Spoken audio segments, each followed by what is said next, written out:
Hello everyone. So what is pi? Pi কি ধরনের বস্তু? খায় না মাথায় দেয়?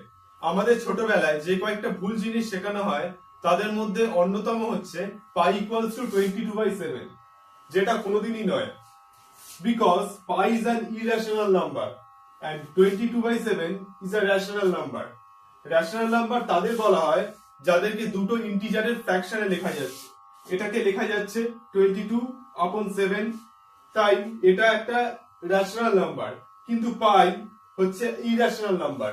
ইরেশনাল নাম্বার তারা যাদেরকে ডেসিমেলে এক্সপ্রেস করলে ডেসিমেল পয়েন্টের পরে নন রেকারিং নন টার্মিনেটিং হয়, মানে ডেসিমেল পয়েন্টের পরে চলতেই থাকবে এবং কোনো রকম রেকারেন্স আসবে না। পাইয়ের একটা সুন্দর ডেফিনেশন দিয়েছিলেন আর্কিমিডিস। উনি বলেছিলেন একটা 1 ইউনিট ডায়ামিটারের সার্কুলার রিংকে কেটে সোজা করলে যে লেন্থ তৈরি হবে সেই লেন্থটাই অ্যাকচুয়ালি পাই। কারণ ডায়ামিটার যদি 1 ইউনিট হয় তাহলে তার রেডিয়াস হবে half, and by formula of circumference 2 pi into half মানে পাই। আবার পাইয়ের আরো একটা বিশেষত্ব আছে, সেটা হলো পাই একটা ট্রান্সিডেন্টাল নাম্বার। অর্থাৎ পাইকে কোনো পলিনোমিয়াল উইথ রেশনাল কোএফিসিয়েন্টের রুট হিসাবে লেখা যেতে পারে না।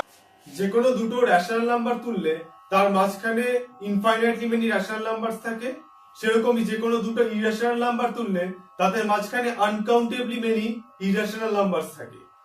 So real line is everywhere tense, এবং সেই কারণে আপনি যে কোনো একটা রিয়েল নাম্বার, সাপোজ যদি আপনি 1 তুলে নেন, তাহলে 1 এর ইমিডিয়েটলি পরে অথবা 1 এর ইমিডিয়েটলি আগে কোন রিয়েল নাম্বার আছে আপনি কোনোদিন বলতে পারবেন না। বলতে পারবেন কি? চেষ্টা করুন। আপনি 1 এর পরে যে রিয়েল নাম্বারটাই বলবেন, আমি ঠিক 1 এন্ড আপনার বলা রিয়েল নাম্বারের মাঝখানে আরো একটা রিয়েল নাম্বার আপনাকে খুঁজে দেব। সো এরকম আরো মজার ভিডিওস দেখার জন্য obviously stay tuned and subscribe